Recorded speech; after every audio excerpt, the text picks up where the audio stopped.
Good evening friends, आज हम करेंगे हिंदी भाषा से संबंधित महत्वपूर्ण प्रश्न उत्तर।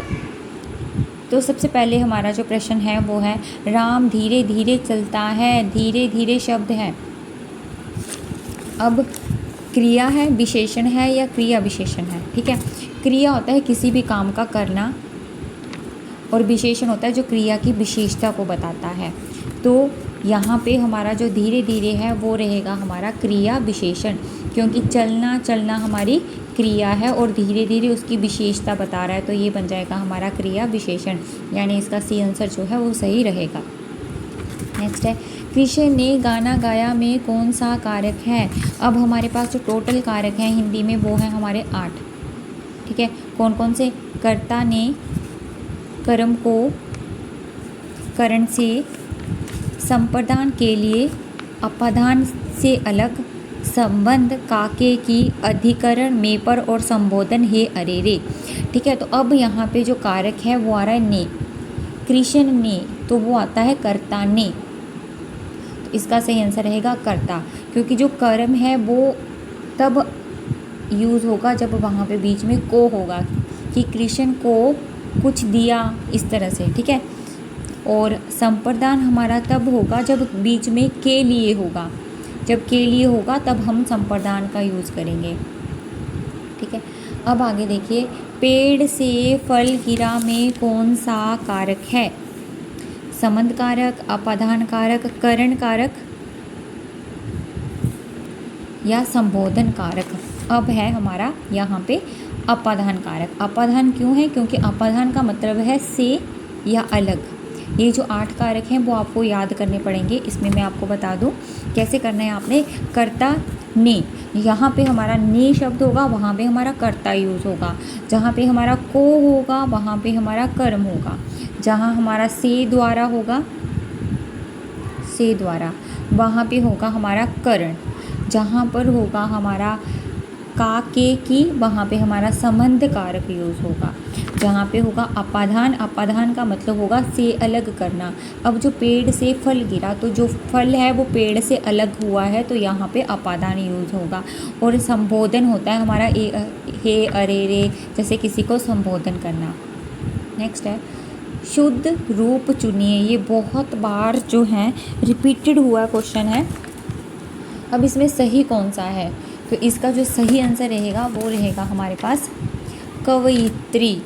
डी ऑप्शन इसका सही रहेगा। अब इसी के साथ हमारे पास एक बहुत बार रिपीटेड क्वेश्चन आता है, शुद्ध शब्द चुनिए। उसमें हमने शुद्ध चुनना होता है उज्ज्वल को। तो जो उज्ज्वल है वो हम किस तरह से लिखते हैं, वो आएगा हमारा उ, आधा ज, फिर आधा ज, फिर व, फिर ल, उज्ज्वल। ठीक है, आगे है, य का उच्चारण स्थान है। जो य है उसका उच्चारण स्थान क्या है। अब य हम कैसे बोलते हैं, बोल के देखो, य य, तो ये जो है हमारा तालु के साथ लग रहा है य, तो इसका सही आंसर रहेगा तालु। अब कंठ, कंठ से हम कौन से शब्द बोलते हैं, कंठ से हम वो वाले शब्द बोलते हैं जो क से शुरू होते हैं, क ख ग घ। ठीक है, इस तरह से। आगे है, श श स ह कौन से व्यंजन कहलाते हैं। ऊष्म, स्पर्शी, स्पर्श संघर्षी। तो श श स ह जो हमारे व्यंजन हैं ये कहलाते हैं ऊष्म। नेक्स्ट है, किस शब्द में गुण संधि नहीं है। ठीक है, अब हमें ये पता होना चाहिए कि गुण संधि क्या होती है। गुण संधि वो होती है जहाँ पे ए और ओ की मात्रा लगी होती है। गुण संधि वो होती है यहाँ पे ए या फिर ओ की मात्रा लगी होती है, उसको हम बोलते हैं गुण संधि। अब जिसमें ये मात्रा लगी हुई है वो गुण संधि में आ जाएंगे, जिसमें नहीं लगी है वो आएंगे हमारे कि गुण संधि में नहीं है।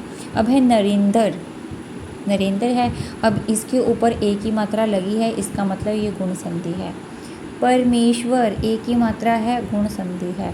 परोपकार, ए की मात्रा है तो ये गुण संधि है। अब है हमारा विद्यार्थी, तो विद्यार्थी में ए की मात्रा नहीं है, तो इसलिए ये हमारी गुण संधि नहीं है। तो इसका जो सही आंसर रहेगा वो रहेगा हमारा डी।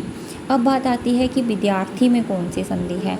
विद्यार्थी में देखो विद्या, विद्या, आ की मात्रा आ रही है, जब हमारी आ या बड़ी ई या बड़ी की या बड़ी कू इन शब्दों की मात्रा आएगी तो ये बन जाएगी हमारी दीर्घ संधि। तो जो हमारा विद्यार्थी है, तो विद्यार्थी हमारी कौन सी संधि आ गई? विद्यार्थी आ गई हमारी दीर्घ संधि। अब देखो, अगर हमारे पास यहाँ पे विद्यार्थी की जगह पे विद्यालय होता तो उसमें भी जो है हमारी दीर्घ संधि यूज़ होती, उसमें भी जो हमारी दीर्घ संधि थी वो आ जाती। अब एक दीर्घ संधि का और एग्जाम्पल कर लेते हैं, जैसे मान लो न्यायाधीश, न्यायाधीश, तो इसमें भी जो है मात्रा आ रही है आ की, जिसमें हमारी आ, बड़ी ई, की, बड़े ऊ की मात्रा आएगी तो वहाँ पे हमारी दीर्घ संधि होगी। अब नेक्स्ट क्वेश्चन है, उज्जैनी में कौन सा व्यंजन है, उपसर्ग है? ठीक है, तो उज्जैनी में हमारा कौन सा उपसर्ग है? तो यहाँ पे हमारा रहेगा उत उपसर्ग। उत क्यों रहा? क्योंकि जहाँ पे ज आधा है तो वो हमेशा आधा त बताएगा। जहाँ पे हमारा आधा व्यंजन शो करता है वहाँ पे हमारा जो है आधा अक्षर आता है त। और इसमें उज्जैनी में कौन सी संधि है? तो इसमें हमारी व्यंजन संधि रहेगी। नेक्स्ट है, नील कमल में कौन सा समास है? अब सबसे पहले हम क्या करेंगे, नील कमल को दो पार्टों में डिवाइड कर देंगे। एक आएगा हमारा नील, दूसरा आएगा कमल। ठीक है, यानी कि ये बता रहा है जो कमल है वो कौन से कलर का है? नील कलर का है, नीले कलर का है। तो ये उसकी क्या बता रहा है? ये बता रहा है उसकी विशेषता, कमल की विशेषता बता रहा है। तो जब कोई हमें विशेषता बताता है तो वो बन जाता है हमारा कर्मधारय। कौन सा बन जाता है? कर्मधारय बन जाता है।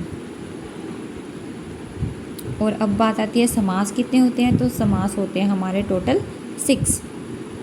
ठीक है, अब बात आती है कि बहुव्रीहि, बहुव्रीहि समास क्या होता है? ठीक है, जहाँ पर हमारे किसी देवता या राक्षस का नाम नज़र आए। ठीक है, देवता या राक्षस का नाम नज़र आए तो वो बन जाएगा हमारा बहुव्रीहि।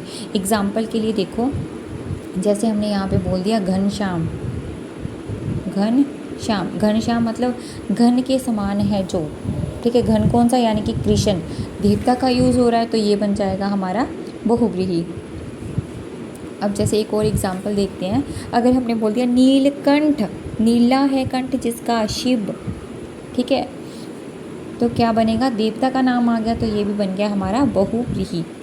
अगर विशेषता बताए तो कर्मधारय, अगर देवता या राक्षस का बताए तो बहुव्रीहि। अब बात आती है तत्पुरुष। अगर हमारा कोई भी जो कारक समास गिवन है उसमें अगर हमारा का, के, की, में, पर, से आदि यूज़ हो तो वो बनेगा तत्पुरुष। कैसे? एग्जाम्पल से देखो, जैसे हमने बोल दिया राजकुमार, अब राजकुमार का मतलब होगा राजा का कुमार, का आ गया तो ये हमारा शो करेगा तत्पुरुष। अब नेक्स्ट देखिए, पंचरत्न का समास विग्रह क्या होगा? तो पंचरत्न क्या होगा? पंचरत्न जड़े, पंचरत्न का समग्र, पांच रत्नों का समूह। तो पंचरत्न का मतलब होगा 5 रत्नों का समूह। सी ऑप्शन जो है इसका सही रहेगा। अब नेक्स्ट देखिए, डॉक्टर शब्द का आ ध्वनि, डॉक्टर शब्द में जो आ की ध्वनि आ रही है किस भाषा से आई है? फ्रेंच, जर्मन, अंग्रेजी या रूस से? तो ये जो है ये अंग्रेजी भाषा के शब्द से आई है। नेक्स्ट है, रंग शब्द से क्रिया बनती है। अब रंग शब्द से कौन सी क्रिया बनती है? रंगना। कौन सी? रंगना। रिक्शा किस भाषा का शब्द है? चीनी, जापानी, रूसी या जर्मनी? तो रिक्शा जो है वो जापानी भाषा का जो है शब्द है। आगे है, बच्चे छत पर खेल रहे हैं में कौन सा कारक है? अब बच्चे कहाँ खेल रहे हैं? छत पर। तो कौन सा आंसर होगा इसका? अधिकरण, क्योंकि अधिकरण का हमने बताया था अगर में या पर होगा तो हमारा अधिकरण यूज़ होगा। कौन सा यूज़ होगा हमारा, अधिकरण यूज़ होगा। नेक्स्ट है, जिसे देखता हूँ वही स्वार्थी निकलता है, इसमें कौन सा कारक है। अब जिसे भी देखता है वही स्वार्थी निकलता है, तो इसमें हमारे क्या शो हो रहा है, इसमें हमारा संबंध शो हो रहा है, ठीक है। तो इसका सही आंसर रहेगा संबंध कारक। आगे है, वह बहुत अच्छा लड़का है, में कौन सा समास है। अब जो लड़का है वो बहुत अच्छा है, इसमें कौन सा सर्वनाम है। अच्छा है तो ये कौन सा होगा, निश्चयवाचक।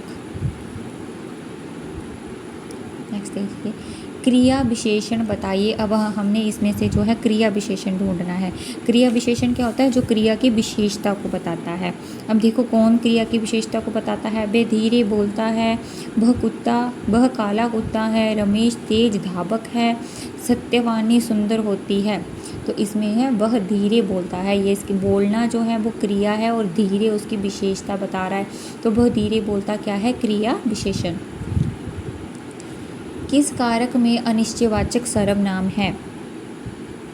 हम खुद ही इधर आ गए, हम किसी को कुछ नहीं कह सकते, तुम कॉलेज कब आओगे, मेरा जो भाई तुम्हें मिला था वह आगे जा रहा है।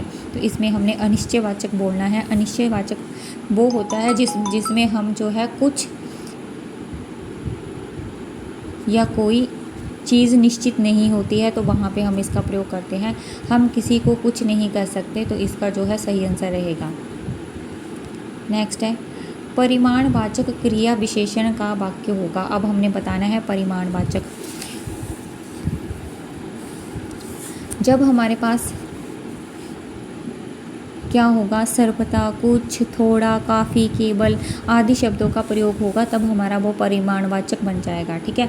वह बहुत थक गया है, वह अंदर बैठा है, वह अभी अभी गया है, वह अब भली भांति नाच लेता है।